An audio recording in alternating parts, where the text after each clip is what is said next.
Hello, welcome to PlayBox Neo, how to get ready to play series. This is episode 2 of the basic I/O setup instructional video. In this episode we'll look into advanced techniques to use streams, to do automatic switch, failover switches, and so on. So when we left in the previous episodes, we had two input outputs defined streaming sources, and we can monitor them. We decode them and we're monitoring them currently on our multi-viewer. So let's go to our input outputs page, go to the streaming tab. I explained to you that we can put streaming destinations. Currently there is one SRT out. I can select which of the streams I have goes out into this output. I can create more, I can send same stream to different destinations, and this happens without decoding. So you can have a large number of multi-program transport stream coming, and you can split separate different programs and put them in a different outputs and so on. In this case, the machine can handle a lot of this because there is no decoding. If you wish to decode them, as I explained, you have to create monitoring point, which actually decodes this stream, and we can see it in the multi-viewer. Let's look into the streaming tab and go to the third tab here, switches. This is a new functionality that allows you to create switch groups, and let's look into what it is, a switch group. It defines the relation between two streams. One you can assign as a main and one as a backup. So once the first stream disappears, it will automatically switch to the backup stream, and then you will see how we can switch it back manually or automatically can switch back to the main and so on. So in this case, I created a switch group. I set it up to automatic failover switching.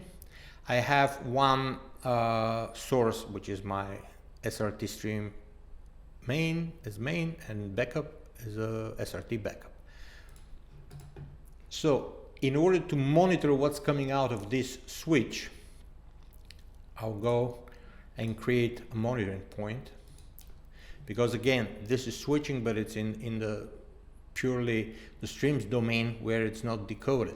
So I will create streaming point, title switch out, and I can select the source to be the switch rule 1. That's the name of the switch. Again, program auto, how it's being decoded, done.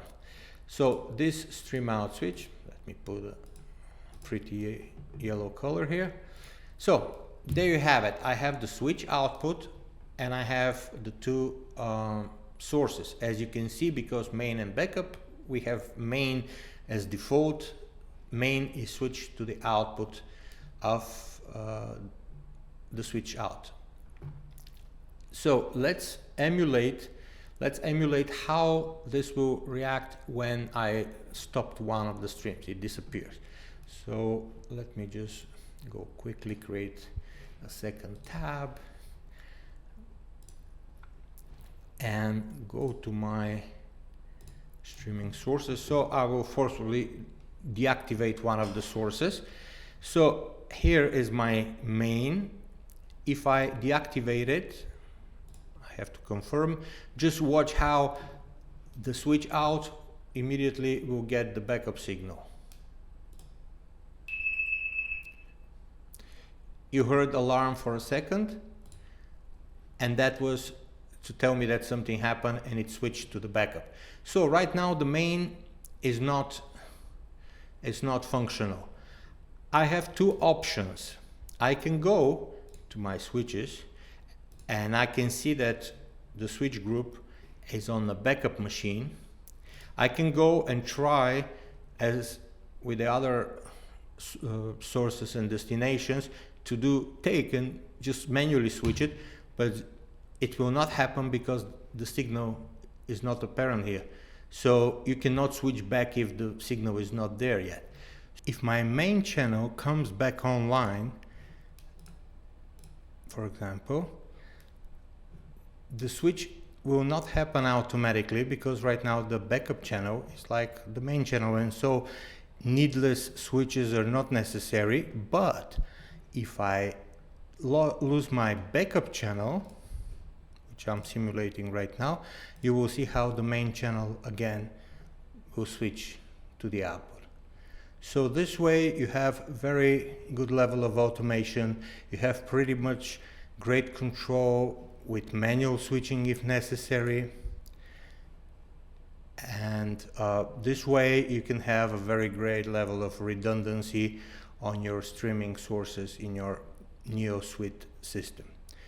Thank you very much for watching. Hope to see you soon. Have a good day.